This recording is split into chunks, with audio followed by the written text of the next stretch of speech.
একটু ধরে রাখেন স্যার।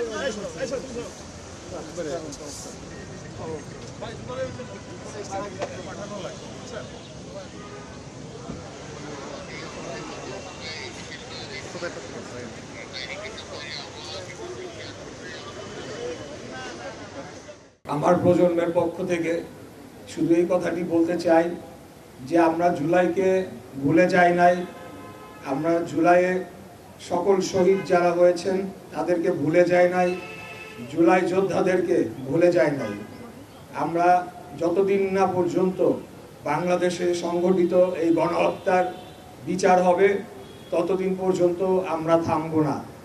আপনারা খেয়াল করে থাকবেন যে খুনি স্বৈরাচারী ফ্যাসিবাদী হাসিনা সে গণমাধ্যমে বক্তব্য দেওয়ার একটি চক্রান্ত আমরা শুনতে পেয়েছি। যদিও এটা আমাদের পার্শ্ববর্তী রাষ্ট্রের পক্ষ থেকে বলা হয়েছে, অফিসিয়াল কোনো আয়োজন নয়, তারপরেও আমি বলবো যে বিগত কয়েকদিন আমরা যারা গণ অভ্যুত্থানের পক্ষের শক্তি ছিলাম, বিভিন্ন ক্যাম্পাসে আমরা দেখেছি একটি অস্থিতিশীল পরিস্থিতি তৈরি করা হচ্ছে। আমি মনে করি এটা দীর্ঘমেয়াদে একটি ষড়যন্ত্রের অংশ হতে পারে।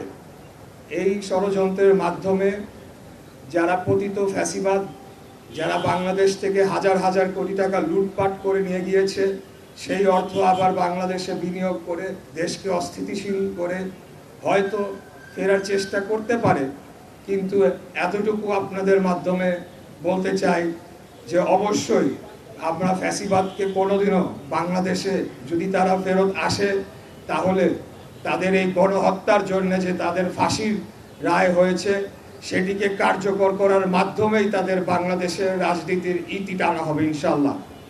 আমরা বাংলাদেশ একটি বীরের জাতি। 1971 সালে মহান মুক্তিযুদ্ধের মাধ্যমে আমরা স্বাধীন একটি রাষ্ট্রে পরিণত হয়েছি এবং সেটিরই প্রতিধ্বনি আমরা দেখেছি 2024 সালের জুলাই আগস্টে যে গণ অভ্যুত্থান হয়েছিল, সাম্য, মানবিক মর্যাদা, সামাজিক ন্যায় বিচার, সেটি ছাত্র জনতার কণ্ঠস্বরে আবারও ভেসে এসেছিল। অন্যায়ের প্রতিবাদে তারা রাজপথে সকল ভয়ভীতি উপেক্ষা করে তাজা বুলেটের সামনে দাঁড়িয়েছিল। তো আমরা সেই প্রজন্ম বাংলাদেশ এবং বাংলাদেশের স্বাধীনতা সার্বভৌমত্ব রক্ষায় আমরা সর্বদা কাজ করে যাব এবং সকল পক্ষকে আহ্বান জানাচ্ছি যে দেশকে অস্থিতিশীল করে একটি রাজনৈতিক এবং সরাসরি মানুষের ভোটে নির্বাচিত গণতান্ত্রিক সরকারকে অস্থিতিশীল করার মাধ্যমে দেশকে আবারও হুমকির মুখে ঠেলে দেওয়ার কোনো প্রচেষ্টা যদি করা হয় তাহলে আমরা যারা শহীদ রাষ্ট্রপতি জিয়াউর রহমানের আদর্শের বাংলাদেশ জাতীয়তাবাদী রাজনীতি করি, আমরা রাজপথে রয়েছি, রাজপথে থাকব। জনগণকে সাথে নিয়েই আমরা সকল ধরনের ষড়যন্ত্র মোকাবেলা করব। আমার কাছে মনে হচ্ছে এই যারা এখন দেশকে অস্থিতিশীল করতে চাচ্ছে তাদের সাথে পতিত স্বৈরাচারের কি কোনো ধরনের যোগসূত্র হয়েছে কিনা, কোনো ধরনের যোগাযোগের মাধ্যমে তারা একসাথে এই কাজটি করছে কিনা।